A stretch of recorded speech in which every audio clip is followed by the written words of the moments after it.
Hello and welcome to the final video in this series, and today we're going to be looking at the Autumn 88 brochure, and that is dated October 1988. So let's see just how much has changed. You can see now that we're focusing just on television and video, and there have been a few developments since the 1986 brochure that we looked at last time, which was 85 and 86. This one here, dated October 85. So this one's actually 3 years later, almost exactly to the month. Well, exactly to the month, actually. So we've obviously got an interesting selection of, they've actually sort of branded them with series or series numbers now. So K series, interior FST range, budget monitor FST range. So I'm not 100% certain what chassis they were using at this time. I think it was still the TX100 and TX9x, but it may have been the ICC5. It could also be the TX98, TX99 as well for some of the smaller sets.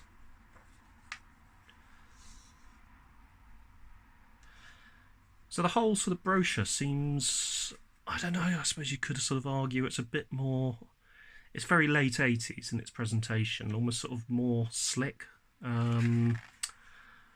More sort of aiming for a higher end of the market.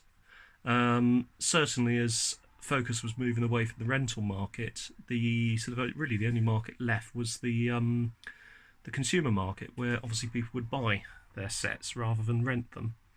So it seems that they were really gunning for that particular market, with some success to a certain standard, to a certain degree. There was also talk of the advent of digital stereo broadcasting, so NICAM, and all of the sets, certainly in the K series range, appear to be ready for NICAM. They also have, and it's interesting that SCART hadn't actually caught on as a name yet, Peritel socket, so that's basically a SCART socket.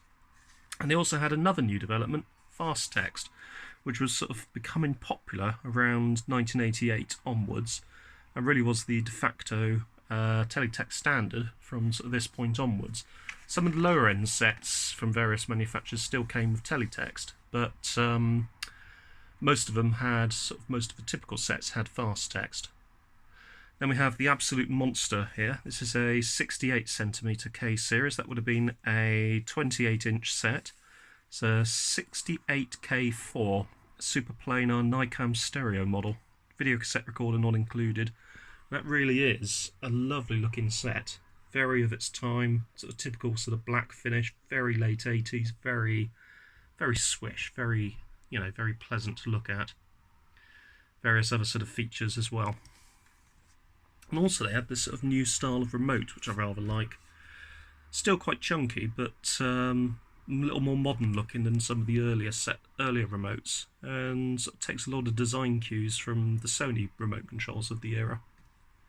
Also, you can see those all-important fast text buttons on there as well.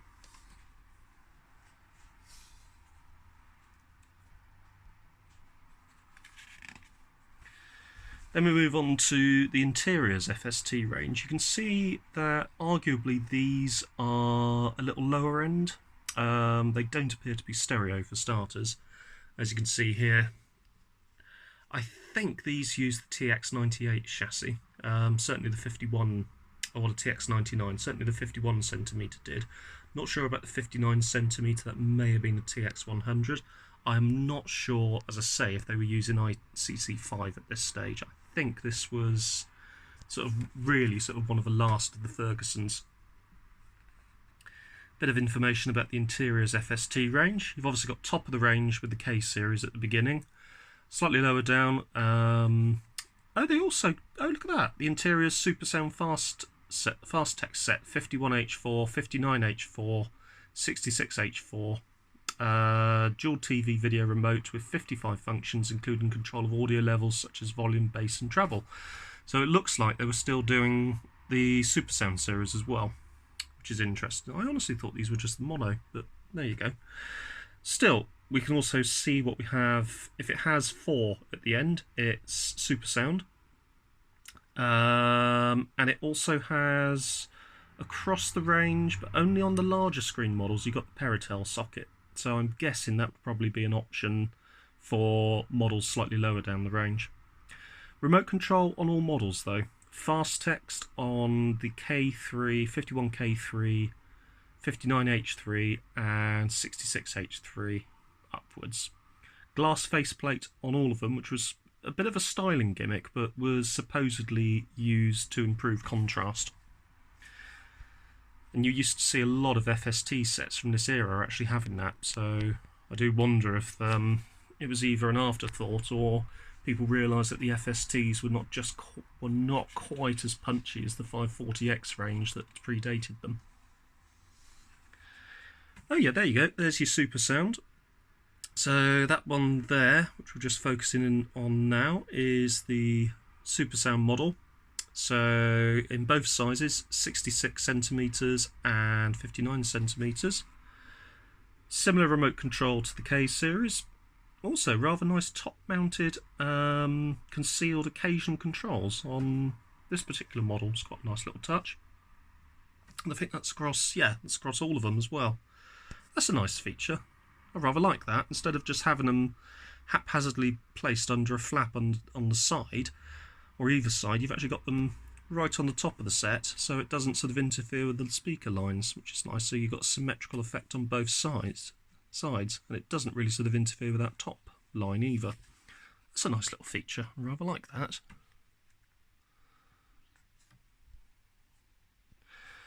So, and then we move on to the budget monitor FST range. Always seems a bit, oh, I'm buying a low-end TV if it's got the word budget in it.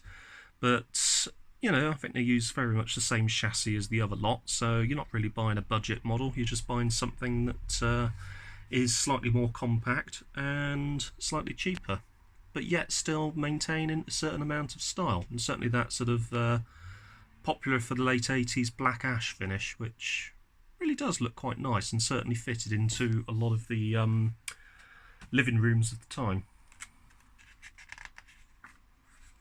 Then we come on to the portable TV range, for a nice waterfall in the background, which is quite pleasant. Portable TV range, nothing similar to the previous years.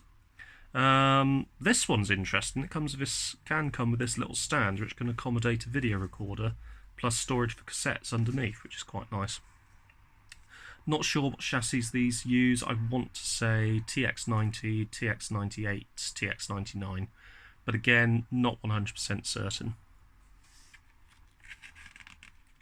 They were using FST tubes though, on the certainly on the 17-inch range. That's actually interesting. So the 18-inch range you had right at the beginning of the 80s, late 70s, early 80s. Then you just had the 16 inches, and we seem to have sort of collided in the middle with the 17-inch FST. So you've got that transportable range of television set, which would be sort of more ideal for smaller homes, smaller rooms, etc. Or if you don't have the budget to stretch to one of the larger screen models, but you still want to buy your own television, and you still want to buy a television from a reputable brand. Further down the 14-inch sets, we are going back to the older style of tube. This one, very similar to a lot of the stuff that we saw in 85. There's not really a huge amount of change here. Still nice looking sets, and you could still get some portable sets, including this one, a 12-volt set. Just the thing to take to the beach in the back of the Sierra estate to watch that all-important test match special in the summer of '88, if you so desired. On a portable, on the beach, getting your windbreaker around the set so it doesn't get full of sand, and then putting an umbrella over it to make sure that you can actually see the screen. These days before smartphones. We had smartphones, it was to watch videos, it was just a portable black and white television, and it wasn't a phone or smart. But you could also have taken with you this portable television with an LCD colour display, which the colour LCDs at the time were not fantastic, to be honest, so you would have got a better quality picture sticking with one of those monochrome portables. However, this was also an option if you wanted to take your television out and about, something that was quite popular back when television signals were broadcast on standard UHF frequencies and you had non-digital television. We haven't really seen very many portable Freeview sets. It seems to be sort of a short-lived phase, certainly during the 1980s and to a lesser extent the 70s as well. Now we've got the full range of specifications, and probably the best way to do this if I just hold the phone here up a little bit higher so you can get all of that information in there. And you're more than welcome to pause the video at this point and grab a screenshot, or just enjoy the view that you got here. Moving on to the next section, video recorder range. The eye beholds each moment like a lightning flash to be seen again as darkness gently falls. Who comes up with this? Marketing people, that's who comes up with it. They are a unique creative breed of individual. Not quite a salesman, not quite a salesman. Marketing. Certainly, from a marketing perspective for this particular brochure, they've done a pretty good job, to be honest with you. Although you do have to sort of ask the question, where do they come up with these quotes? Why do they put these quotes in? What does it achieve? However, nice picture. Rather like it.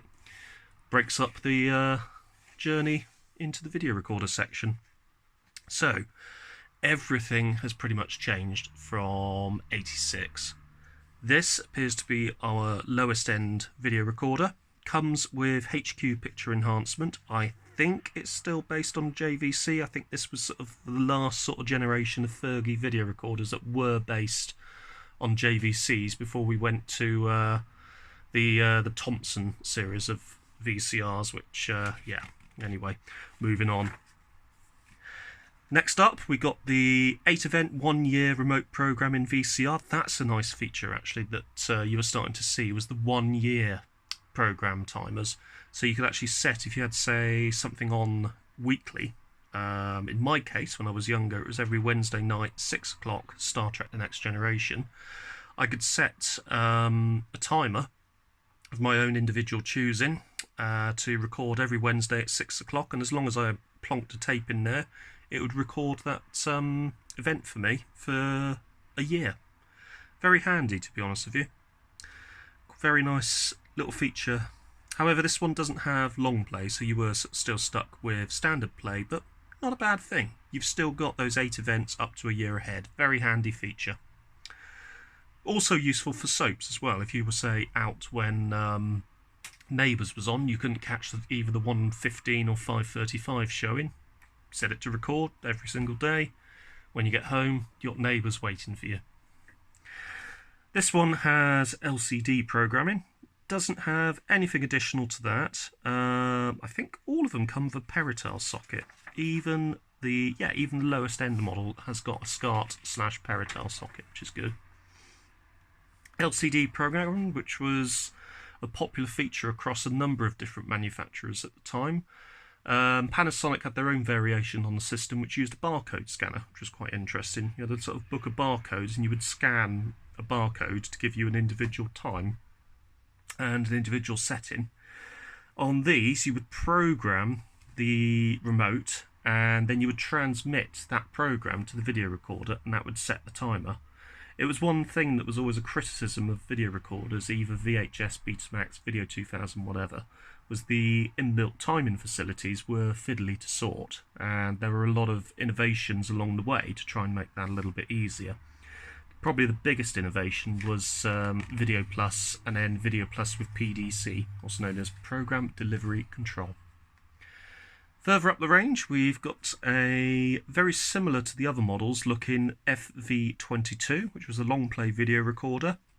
This one gave us 4 events over 14 days, so you actually lost that that year feature, which was a bit of a shame, but you did gain long play, and you've still got the transmit program remote control. Up sort of nearer the top of the range, we have a NICAM stereo compatible VCR. This would have been the hi-fi one at the time. That's the FV14T.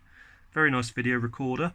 This has 4 event memory, programming 4 of the 8 event timers. So, oh no, that's just the remote control. So that would be 8. So that's got 8 event timers. Not sure how many days that would be over, if that's 14 or the year. Peritel audio sockets, obviously because it's got the stereo capabilities, or hi-fi stereo, in this case NICAM. And then we have this one, that's the FV26. That, oh blimey, I've never seen one of these before. That deserves a bit of focus. So, state-of-the-art video recorder offering the latest digital technology for unique control of your video viewing. It has picture-in-picture. Oh my goodness, this would have been really high-end. I wonder if these ever come up for sale. Index facility, so that's interesting. That would probably mean that the tape is permanently laced around the video head, similar to Betamax, which, well, Sony Betamax rather, as that had an index facility, which meant that the tape was constantly wound around the head. So digital slow. Oh, with digital slow, actions can be transformed to perfect slow motion, so you can make a close study of every move. That's impressive. Okay, that's a serious piece of kit.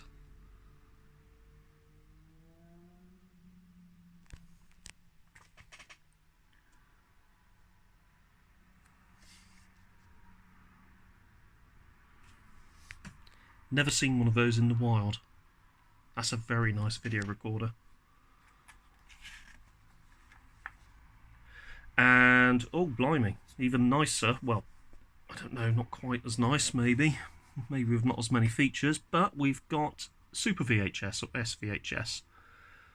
So earlier this year we introduced a digital model, the FV26D, incorporating a whole host of new features allowing the consumer impressive control of video viewing. Now Ferguson are offering a totally different dimension in video recording, this exciting new innovation, Super VHS or SVHS. So let's see what it looks like. If we can actually get a nice focus on the differences. Yeah, I suppose, yeah, there was a difference, definitely a difference. It had higher resolution than Super Beta, but Super Betamax did, obviously because the colour frequency was higher on Betamax, it did beat it on colour reproduction. And then Sony, even though they pretty much lost the format war, almost as a vanity project, introduced extended definition Betamax, which was incredible. It had something ridiculous, like 500 lines of horizontal resolution. It was absolutely mind-blowing for the time.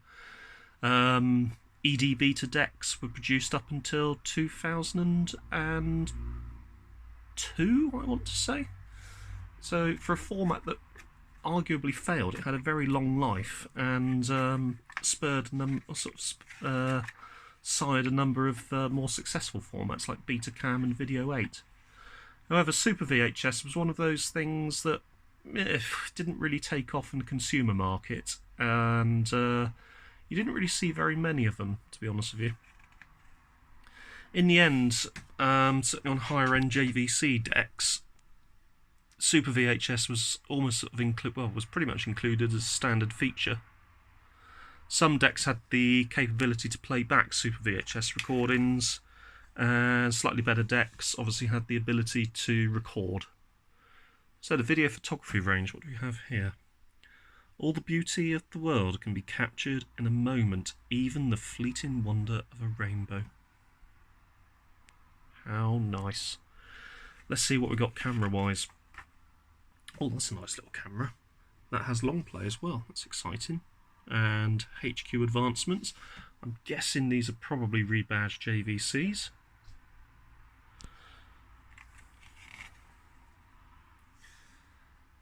That one I think is slightly lower market. And so the more... oh, that's a full size one there. Oh, that's cool. So that's got 4 hours capability.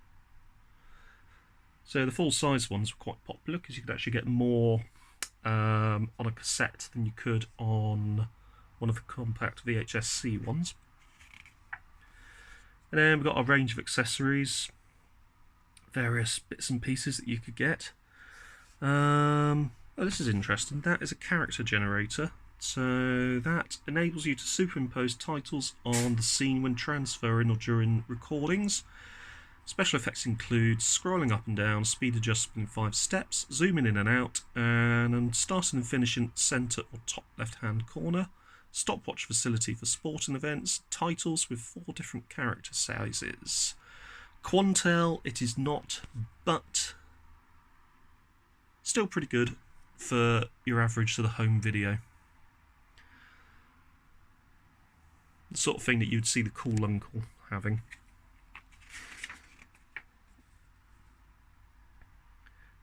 There's our specifications, which we'll just focus in on.